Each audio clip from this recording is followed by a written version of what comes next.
Bonsoir à tous, bienvenue sur Monaco Info pour une nouvelle édition. Voici les titres de ce jeudi 30 avril, marqué par la commémoration de la bataille de Cameron à Aubagne, dans les Bouches-du-Rhône. Le prince Albert II était présent, nous y rejoindrons Sarah Inkari.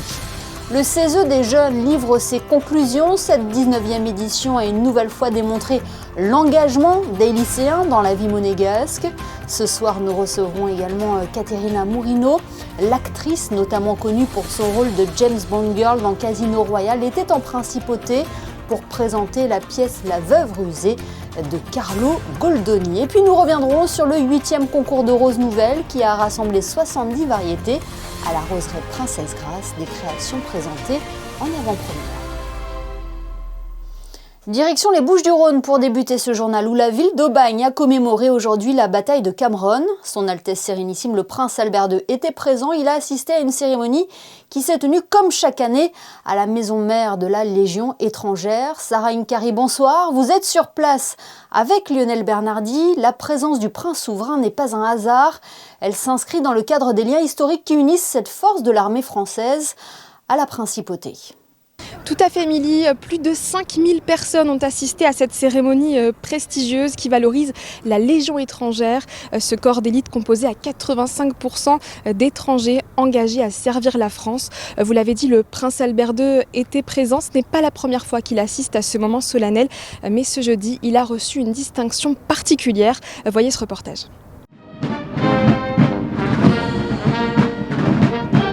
C'était il y a 163 ans, jour pour jour. La bataille de Cameron s'est déroulée en 1863 pendant l'expédition française au Mexique. Une soixantaine de légionnaires français dirigés par le capitaine d'Anjou, dont la main de bois est portée lors de la cérémonie, ont résisté toute une journée face à plusieurs centaines de soldats mexicains.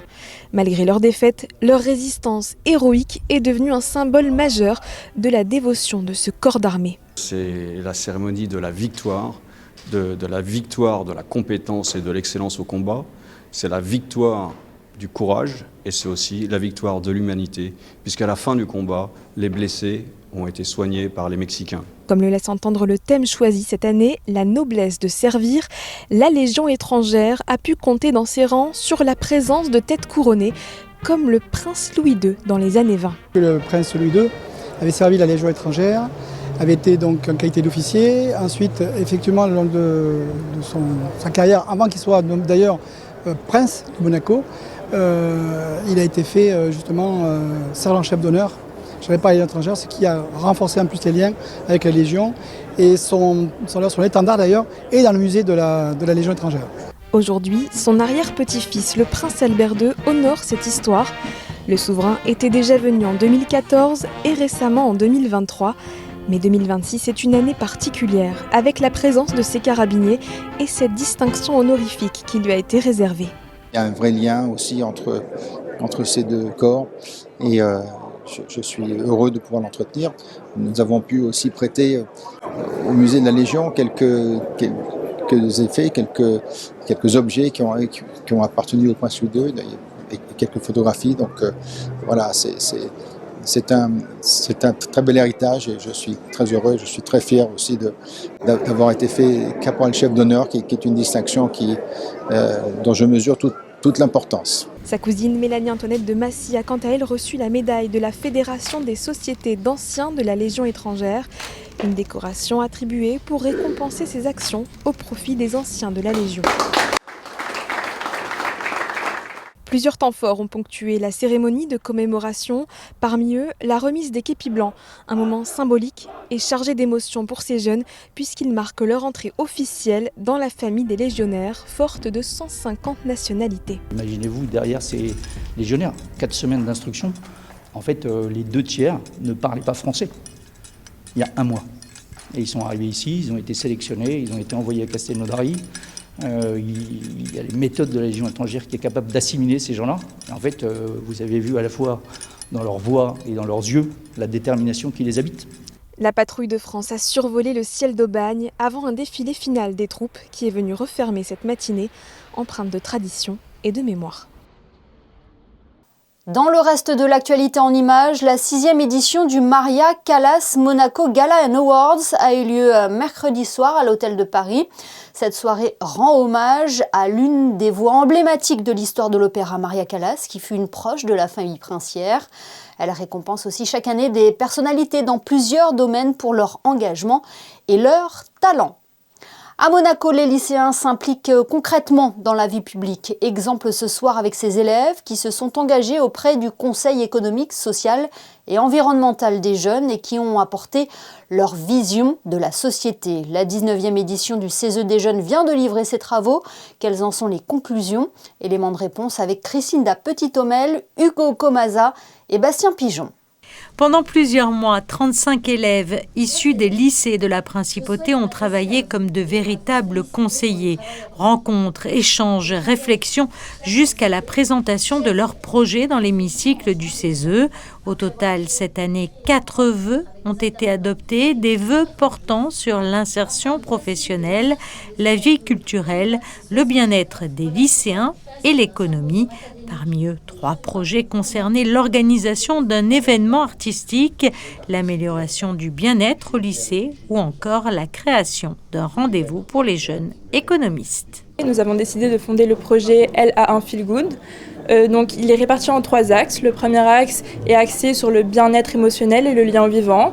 Le troisième axe est le réaménagement du lycée. Et enfin, l'axe C est l'animation des récréations. Donc on a décidé de travailler sur ce projet parce que c'est un sujet qui nous concerne tous et qui nous tient vraiment à cœur. Donc on est très heureux de faire partie du CESE pour la 19e édition. Notre projet, ça serait de faire un symposium économique des jeunes économistes de Monaco. Et pourquoi ? Parce qu'on pense que surtout dans le contexte actuel, c'est vraiment important que les jeunes soient plus exposés à tout ce qui est les questions économiques et financières. Et quoi de mieux pour les exposer qu'un groupe où ils sont vraiment activement impliqués dans ces questions.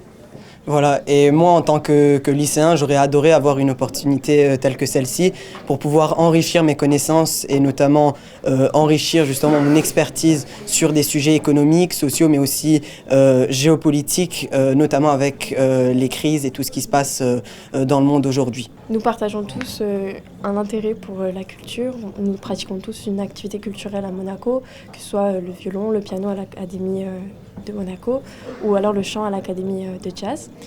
Et nous souhaitions partager cette passion et les sensations que nous procurent ces activités. Et Monaco's Got Talent, c'est donc une journée qui se compose en 2 parties. La première où il va y avoir des ateliers qui vont permettre de faire découvrir et de sensibiliser les élèves scolarisés en principauté aux différentes pratiques.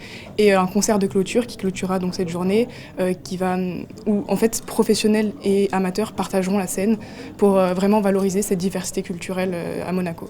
Une édition qui était parrainée par Lionel Galfrey, délégué au handicap, un thème qui a notamment inspiré l'un des projets, faciliter l'insertion des élèves en situation de handicap dans les secteurs de l'hôtellerie et de la restauration. Ça serait d'avoir un food truck ou un local spécialement pour les personnes en difficulté d'handicap. Si on a fait ça, c'est pour faciliter l'entrée dans la vie active, pour qu'ils aient une expérience professionnelle. On s'est rendu compte vraiment que c'était très compliqué pour eux de trouver un travail. Et du coup, on a trouvé cette idée pour ça et pour que les CAP du lycée des Rennes 3 aient un local aussi pour faire en dehors du lycée. Les propositions seront prochainement transmises aux autorités monégasques. Certaines initiatives issues des précédentes éditions ont déjà été concrétisées, comme des équipements sportifs ou des projets environnementaux. Une manière pour ces jeunes de s'initier à la vie publique et surtout de voir que leurs idées peuvent concrètement avoir un impact sur notre quotidien à Monaco. Notre invitée du jour est une habituée de la Principauté. C'est aussi un visage bien connu du cinéma et des planches. Caterina Murino était sur scène hier pour la représentation de La Veuve rusée, une pièce de Carlo Goldoni présentée pour la première fois à Venise en 1748. La comédie du dramaturge italien continue de faire rire et de surprendre par sa modernité. Caterina Murino est avec nous pour en parler. Bonsoir. Bonsoir. Merci de nous faire le plaisir d'être notre invité ce soir pour nous parler de La Veuve rusée. C'est une pièce de Carlo Goldoni, c'est ça ? Exactement, merci à vous pour l'invitation. Je suis ravie de porter aussi ici à Monaco la Veuve Rusée. Après beaucoup de dates entre Paris, l'Italie, la France, la Suisse, on vient aussi à Monaco et je suis ravie. C'est une pièce un peu particulière parce que beaucoup de gens ils pensent qu'elle a été écrite par un auteur moderne, pour qui ne connaît pas Carlo Goldoni, et qui on l'a mis en scène avec des costumes d'époque et une Venise d'époque. Et en fait, non. Elle a été écrite en 1748 par Carlo Goldoni et c'est un homme qui a extrêmement aimé les femmes et a voulu toujours que ces femmes dans ces pièces soient complètement libérées et extrêmement modernes. Donc bizarrement, encore aujourd'hui, une pièce comme La Veuve Rusée apparaît aux yeux d'aujourd'hui extrêmement moderne. C'est une veuve qui vient son mari vient de mourir et elle est courtisée par 4 hommes. Et sera elle à choisir pour se libérer de cette poids qu'elle a, parce que si elle ne va pas se marier, ce sera son oncle qui va la marier. Mais sa façon comme elle décide de choisir l'homme pour sa vie, elle est complètement moderne encore pour aujourd'hui. Et c'est quand même un peu bizarre qu'en 2026, on parle encore de modernité pour une femme qui enfin s'impose pour choisir vraiment son amour. Vous l'avez dit, elle reste moderne pour notre époque et ici ce sont les femmes qui ont le pouvoir. Exactement, le pouvoir et aussi l'intelligence, parce que oui, Arlequin, que c'est un homme, elle est extrêmement intelligent, mais les hommes ici qui font les miroirs, bien sûr, de pays de l'époque, donc on aura un français, un anglais, un italien, un espagnol, qui ressemblent encore bizarrement aujourd'hui on va dire, au miroir de propre pays. Donc l'anglais est très british, extrêmement riche, très froid, qui aime surtout la liberté. Le français qui est trop amoureux de lui-même, l'Espagne qui lui intéresse seulement les valeurs et la maman, et l'Italien qui est extrêmement jaloux. Donc encore aujourd'hui, 4 portraits de 4 personnages hommes qui sont complètement modernes, encore modernes aujourd'hui pour les 4 pays qu'ils représentent. Et ce qui est particulier aussi, Caterina, c'est que cette pièce, c'est un pont théâtral entre la France et l'Italie. Vous êtes impliquée vous-même dans sa production. En fait, aujourd'hui, on a un gros problème entre le théâtre, le cinéma et l'Italie et la France. Ils souffrent beaucoup, on va dire un peu le monde entier, vu qu'est-ce qui se passe dans le reste du monde. Et malheureusement, le théâtre et le cinéma, ils souffrent beaucoup. Donc, il y a très longtemps, dans les années 50-60, il y avait tellement de ponts du cinéma entre la France et l'Italie, et cédait énormément. Donc les stars italiens jouaient dans les films français et vice-versa. Et donc je me suis dit, vu que c'est tellement compliqué aujourd'hui de monter des pièces d'époque avec des magnifiques costumes, avec beaucoup d'acteurs sur scène, pourquoi on ne cède pas entre 2 productions pour pouvoir, bien sûr, utiliser cette pièce dans plusieurs pays et surtout, économiquement parlant, c'est quand même beaucoup plus avantageux qu'être un seul producteur. Et donc, Richard Caia et Rosario Coppolino del Quirino di Roma, ils ont accepté cette challenge et de se partager cette pièce. Et moi, j'ai travaillé dans les 2 contextes, donc dans la pièce italienne jouée par des acteurs italiens avec la tournée italienne, et bien sûr avec des acteurs français que vous allez voir ce soir sur scène, et avec les textes en français et les textes italiens. Et donc c'est un pont théâtral que j'aimerais bien qui va se reproduire dans les futurs. Et la chose que tout le monde dit, c'est une pièce qu'on ne voit plus aujourd'hui. On ne voit plus une pièce aussi riche dans tous les sens du terme, autant de comédiens avec des costumes sublissimes qui ont été créés à Venise par Stefano Niccolao. Et donc c'est parce que ce pont théâtral a réellement marché, et je remercierai pour toujours mes 2 producteurs. Vous avez parlé de richesse, on n'a pas évoqué encore le casting de qualité sur scène. Ça, c'est un immense cadeau que tous ces comédiens ils m'ont fait, parce qu'une grande partie d'eux, j'avais déjà travaillé, et donc on parle de Tom Leb, de Vincent Degnard, Vincent Desagna, Sarah Biasini, Pierre Rochefort et Thierry Harcourt. Ce sont des acteurs extraordinaires. Thierry Harcourt, c'est un metteur en scène et ça fait des années qu'il n'est pas monté sur scène. Et donc, il a accepté enfin de jouer pour nous. Et c'est une équipe de rêve, parce que tout le monde dit comme ça, mais c'est réel. C'est un amour très profond. Et cette pièce va se terminer à Pau le 10 juin, et ça va être très douloureux pour moi, parce qu'on a vraiment créé une équipe de rêve. Il n'y a pas seulement moi qui l'ai dit. Caterina, un dernier mot sur Monaco. C'est un pays que vous connaissez bien. Vous y êtes déjà venue à plusieurs reprises. Quels souvenirs gardez-vous de la principauté ? J'espérais pas de pas pleurer, alors pour une fois. Ici, j'ai tourné mon plus beau film. Ça s'appelle Deep Mare Nostrum. Et c'est un film à mon côté. Et c'était mon frère jumeau, c'était Pierre Frola. Et j'ai joué une sœur jumelle de cette championne d'apnée qui mourait, malheureusement, un accident. Et que moi, je prenais sa place. Donc, c'est la revendication de cette femme qui voulait venger aussi son frère. Et donc, j'ai plongé tellement dans votre mer et j'ai passé plus d'1 mois ici. Et j'ai un souvenir extraordinaire pour Monaco. Et donc, c'est mon plus beau film, c'est mon plus beau rôle. Et donc, Monaco sera toujours dans mon cœur. Toujours un plaisir de vous recevoir ici en Principauté. Merci Caterina Morino d'avoir été notre invitée ce soir. Merci à vous. Culture toujours avec une grande artiste sur la scène de l'auditorium Régnier 3. La pianiste Elisabeth Leonskaya a donné un récital mercredi et a choisi d'interpréter des œuvres de Mozart, Schoenberg ou encore Schubert. José Sacré vous en dit plus dans ce reportage réalisé avec Hugo Comaza et Bastien Pigeon.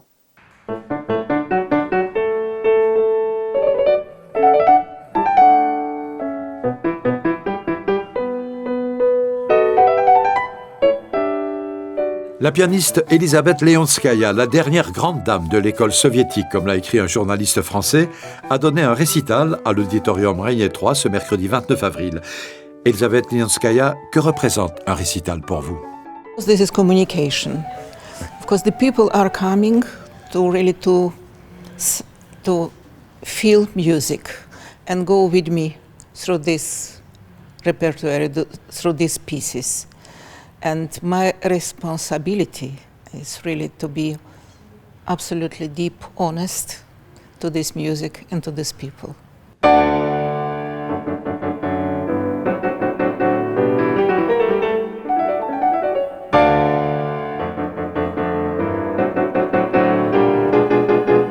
Vous avez choisi Mozart, Schoenberg, Shostakovich et Schubert. Pour quelles raisons ceux-là et pas d'autres? Mozart and Schubert are from Vienna. In Vienna, I'm home. Schoenberg is also from Vienna. So, and Shostakovich, this is Russia. This is my heart. And this is what I am.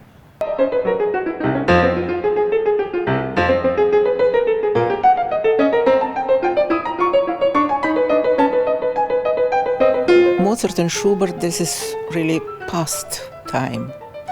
This is early classic and early romantic music. And Schoenberg and Shostakovich are from the 20th century.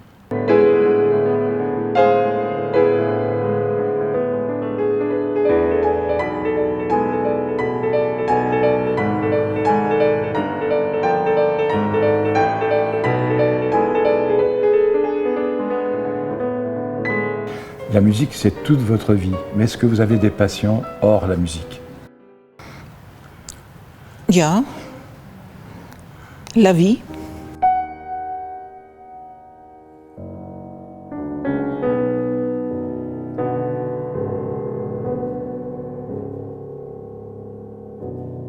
Prochain concert de l'Orchestre Philharmonique de Monte-Carlo ce dimanche 3 mai à 18h à l'Auditorium Régnier 3. Au programme, Paul Ducasse, Édouard Grieg et Tchaïkovski.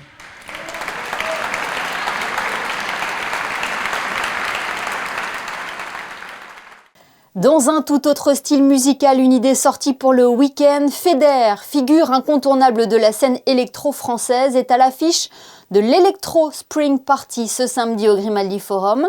Il partage cet événement aux côtés de la DJ Nathalie Duchesne et DJ Balou from Monaco. Il reste encore quelques places disponibles. Elle est considérée comme la reine des fleurs. La rose était au centre de toutes les attentions aujourd'hui à l'occasion du concours international de roses nouvelles de Monaco. La 8e édition s'est déroulée à la roseraie Princesse Grace et a rassemblé 70 variétés inédites sous l'œil averti des membres du jury. Les détails dans ce reportage de Fabien Bonilla et Thomas Deus. Des roses, roses, oranges, blanches, rouges, peu importe. Un espace a été entièrement consacré à cette 8e édition qui se déroule tous les 2 ans à la roseraie Princesse Grace. 16 créateurs, que l'on appelle des obtenteurs, participent à ce concours. Ils viennent de 8 pays, la France, l'Allemagne, la Pologne, le Japon, les USA, l'Italie, le Danemark et la Belgique. Ils ont présenté 70 variétés de rosiers. Ce concours est organisé par l'Association des Amis de la Roseraie, présidée par Yves Piaget, et par la Direction de l'aménagement urbain. Depuis 2 ans, nous recevons les pieds de rosier, nous les mettons en culture au cerf de Saint-Laurent-d'Aise.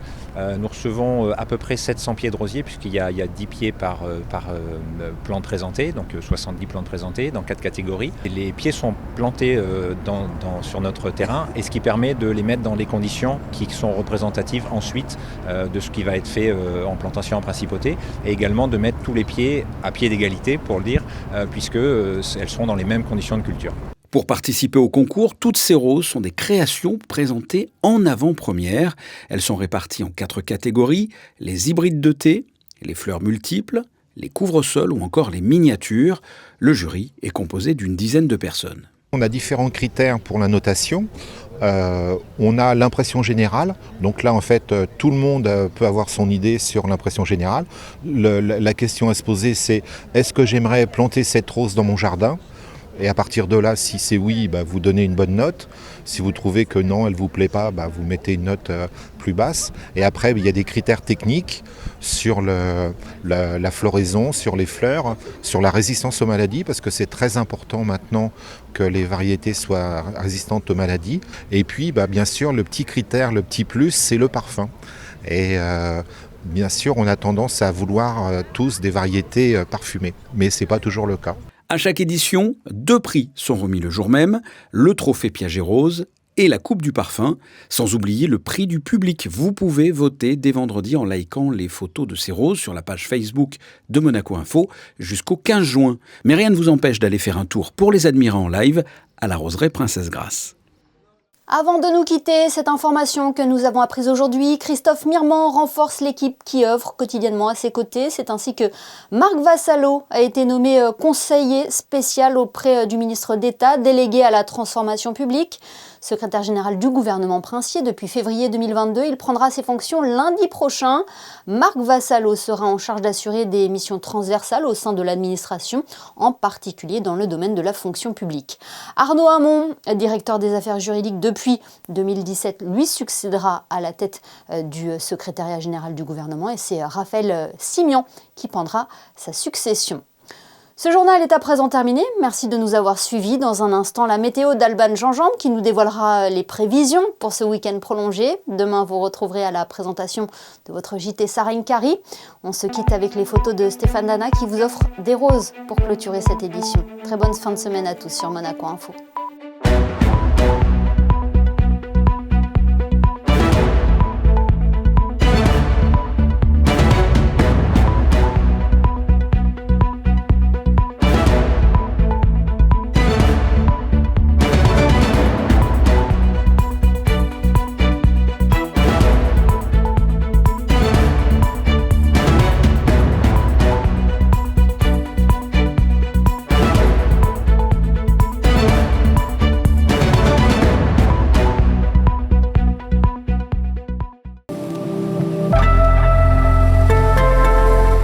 Bonsoir à tous, encore du beau temps pour demain en principauté, un ciel plus dégagé et ensoleillé nous attend mais avec toujours une légère brise. L'indice UV sera quant à lui toujours élevé, protégez-vous quand vous vous exposez.